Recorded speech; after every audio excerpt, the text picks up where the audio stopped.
di Masjidil Haram. Atau apa yang terjadi? Begitu saya kuliah di Libya, alhamdulillah, saya berangkat, saya mulai mengajar, saya serius belajar. Saat itu kemudian Allah mulai berikan jalan. Saya ingin sungguh-sungguh. Malam saya bangun, saya sholat, saya belajar, saya menghafal Quran, saya belajar riwayat Quran. Sampai puncaknya tiba. Saya ditugaskan pemerintah Indonesia saat itu untuk jadi petugas haji di Mekah. Saya telepon ibu saya. Saya bilang, Ma, saya insya Allah akan haji 2010. Saya telepon Februari saat itu.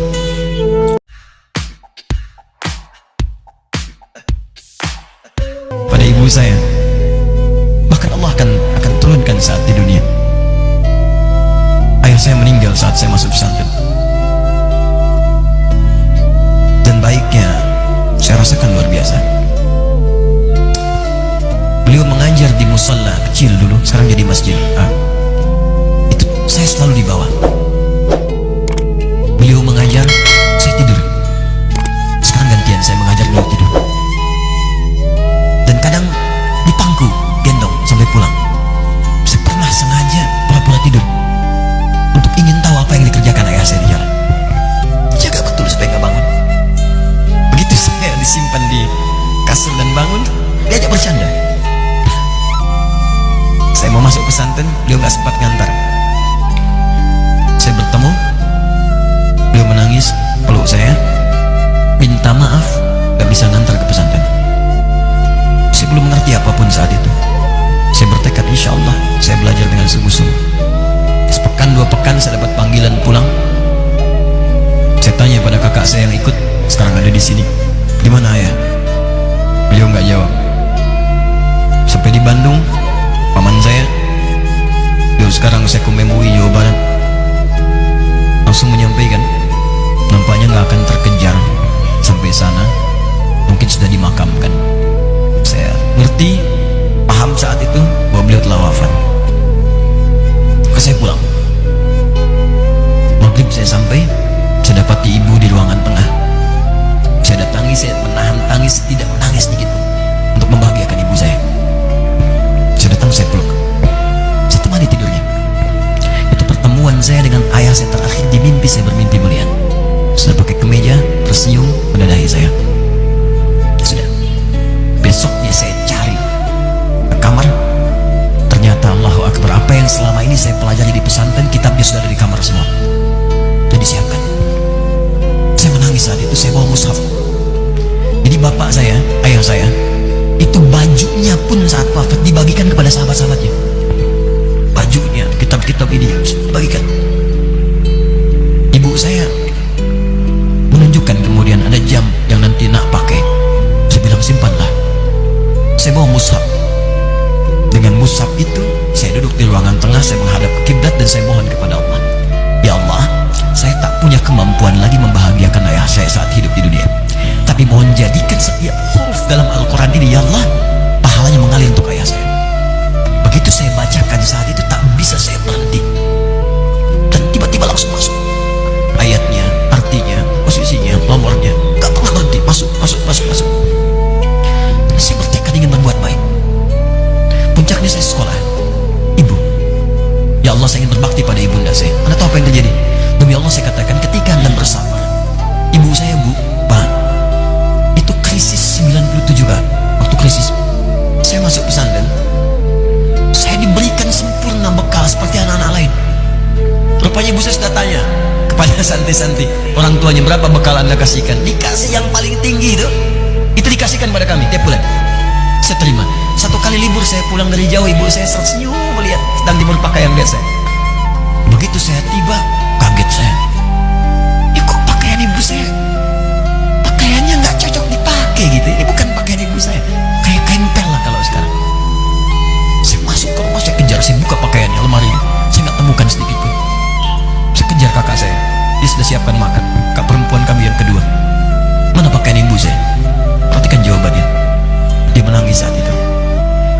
Dia bilang, mama itu telah menjual semua perhiasan dan pakaiannya untuk pendidikan kamu. Jual. Untuk kita, katanya. Jual.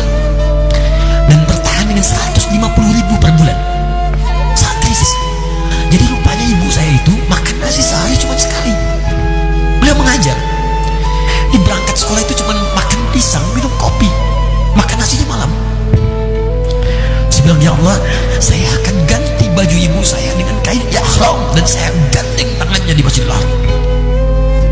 Atau apa yang terjadi? Begitu saya kuliah di Libya, alhamdulillah, saya berangkat, saya mulai mengajar, saya serius belajar. Saat itu kemudian Allah mulai berikan jalan. Saya ingin sungguh-sungguh. Malam saya bangun, saya sholat, saya belajar, saya menghafal Quran, saya belajar riwayat Quran. Sampai puncaknya tiba, saya ditugaskan pemerintah Indonesia saat itu untuk jadi petugas haji di Mekah. Saya telepon ibu saya. Saya bilang, Ma, saya insya Allah akan haji 2010. Saya telepon Februari saat itu. Saya dengar suara, terbayang wajahnya indah, senyuman, bahagia. Alhamdulillah, nak. Kapan berangkat? Tahun ini insya Allah. Saya bilang, dan saya tidak akan pernah berangkat kecuali mama pun akan berangkat. Terdengar nada pesimis tapi senyum. Dari mana katanya? Allah akan kasih, saya bilang. Saya sedang bekerja, berusaha karena Allah. Mustahil Allah akan sia-siakan gitu. Berapa butuhnya? Porsinya 25 juta. Kapan harus ada? Bulan Juni. Ya, ini dari Februari ke Juni itu. Ya, Juli bukan Juni, Juli. Ya, jadi saya masih ingat bulan 7, 5 bulan tuh. Saya ibu, Pak, nabung saya beli tabungan, saya niatkan untuk ibu saya haji. Bulan Juli masih setor 25 juta. Jadi semua tabungan masukin situ. Ada yang ngajar ngasih, masukin situ. Masukin semua. Tepat sepekan sebelum itu kemudian didaftarkan, saya buka tabungan. Allahu Akbar, karunia Allah luar biasa. Tadi butuh berapa?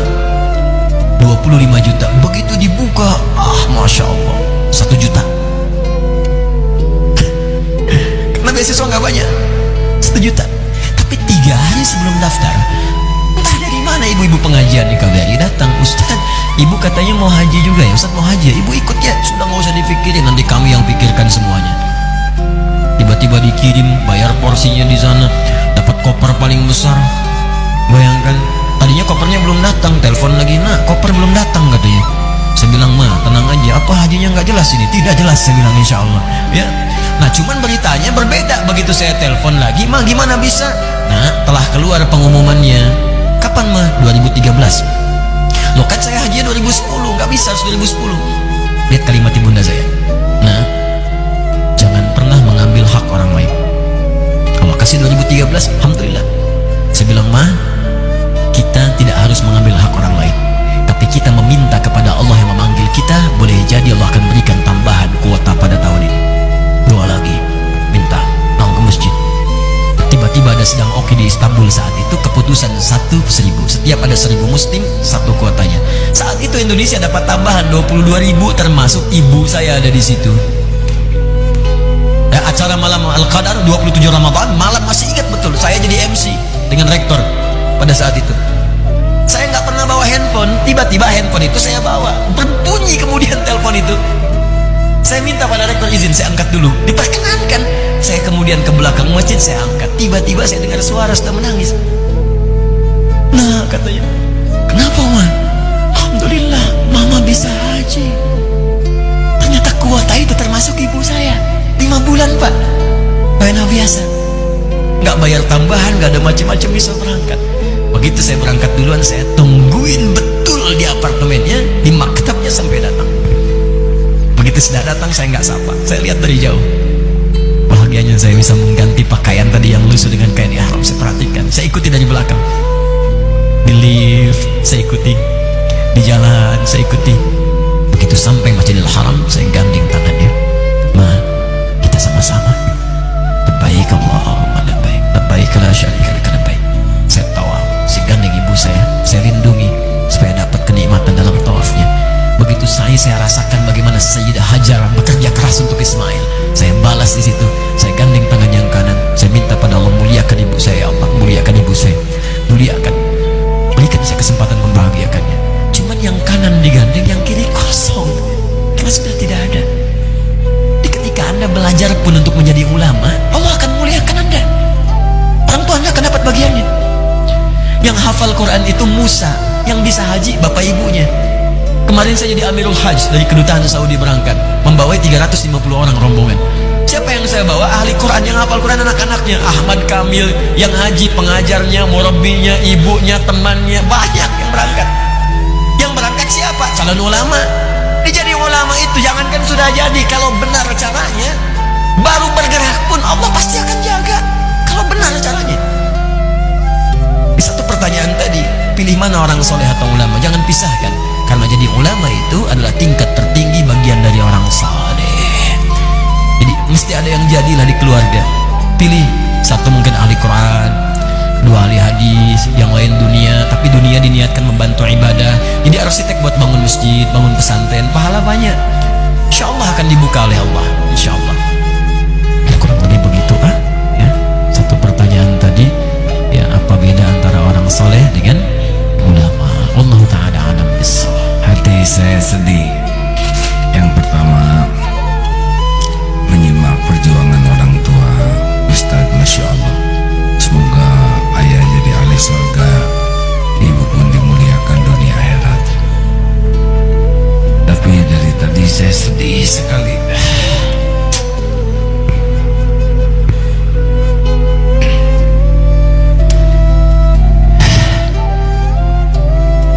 Mendengar uraian tentang ulama.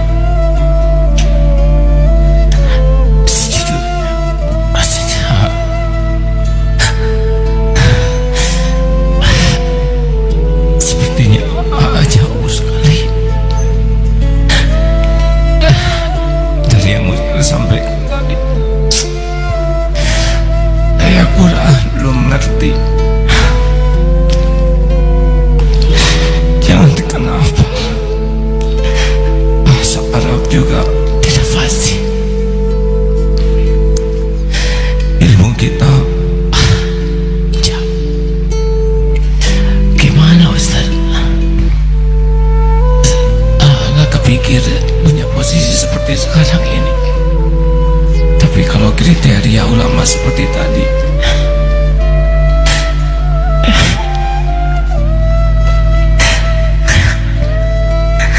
jadi tertekan sekali.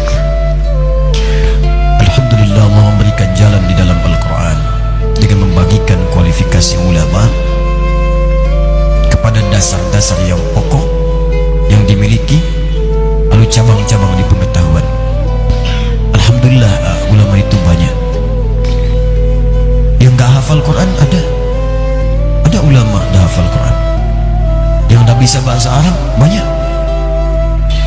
Karena itu dasar dari ulama disebutkan di Quran pertama keikhlasan. Iqra bismi rabbikal ladzi khalaq. Artinya Allah membuka peluang pada setiap orang untuk jadi ulama sepanjang dia mau ikhlas. Kedua, tafaqquh fid din, Quran surah ke-9 ayat 122. Dia mau belajar, tak harus menguasai semua ilmu.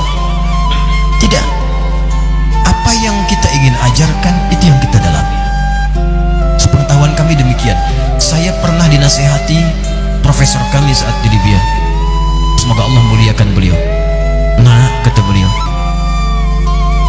kalau engkau belajar satu ilmu dan engkau dalami, titiknya begini. Tapi kalau engkau ingin kuasai semuanya, maka beliau membuat lingkaran.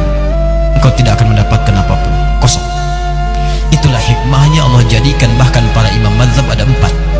Karena ternyata setiap 4 itu melengkapi satu dengan yang lainnya. Kenapa Luqman disebut dengan Al-Hakim? Karena ilmunya memang ilmu hikmah. Tak ada yang lainnya. Luqman bukan ahli fiqih, Luqman bukan ahli tafsir, tapi belajar hikmah dipraktekkan. Saking dihormatinya, diapresiasi oleh Allah, diabadikan namanya dalam Al-Quran surah ke-31, surah Luqman.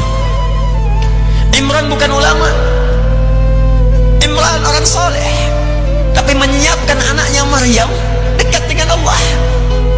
Fokus ibadah, satu passion. Diberuntungnya turun ayat kata Allah, "Wa makanal mu'minuna liyanfiru kaffah." Tidak semua orang mesti berperang, semua berjihad. Ada pahala besar yang akan aku turunkan.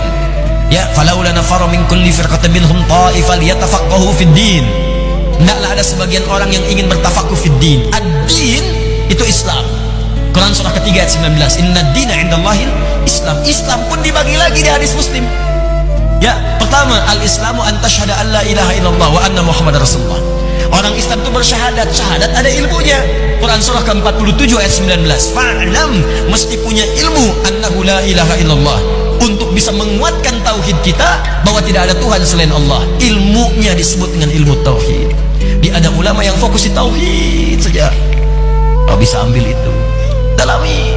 Ada yang mengajarkan tauhid aja, tauhid sampai kuliah. Ada yang dulu tuh nggak ada kampus, nggak ada apa-apa, ada yang fokus ke situ aja ngajarnya tauhid. Yang dibahas gak banyak-banyak. Kata Abdurrahman As-Sulami, ini hadis yang sangat populer di Al-Bukhari, nomor hadis 4719. Al-Bukhari menerima dari Hajjaj bin Minhal, Hajjaj bin Minhal menerima dari Syu'bah, Syu'bah menerima dari Alqamah bin Marthad, Alqamah bin Marthad menerima dari Sa'ad bin Ubaidah, Sa'ad bin Ubaidah menerima dari Abu Abdurrahman As-Sulami, Abu Abdurrahman As-Sulami menerima dari Utsman bin Affan dan Ali bin Abi Thalib radhiyallahu taala anhuma dari Nabi sallallahu alaihi wasallam. Hadisnya, khairukum man ta'allama al-Qur'ana wa 'allama. Kalau anda ingin jadi orang baik, kata Nabi, belajar Quran dan amalkan. Tapi kata Abu Abdurrahman As-Sulami, lihat komentarnya, akhadtul Qur'ana an qaumin, saya belajar Quran dari kalangan sahabat yang banyak, dan saya tidak dapati mereka itu kebanyakan semua hafal Quran. Sahabat kebanyakan mereka, kata Abu Abdurrahman As-Sulami, ngapalin 5 ayat diamalkan, ngapalin 10 ayat diamalkan, dan gak semuanya jadi ulama. Mengamalkan apa yang ia pelajari sesuai passionnya. Ada ulama di bidang tijarah, bisnis, Utsman bin Affan, Abdurrahman bin Auf. Ada yang di bidang hukum, ya, Abdullah bin Abbas di tafsir, Abdullah bin Umar di fiqih. Fokusnya, passionnya.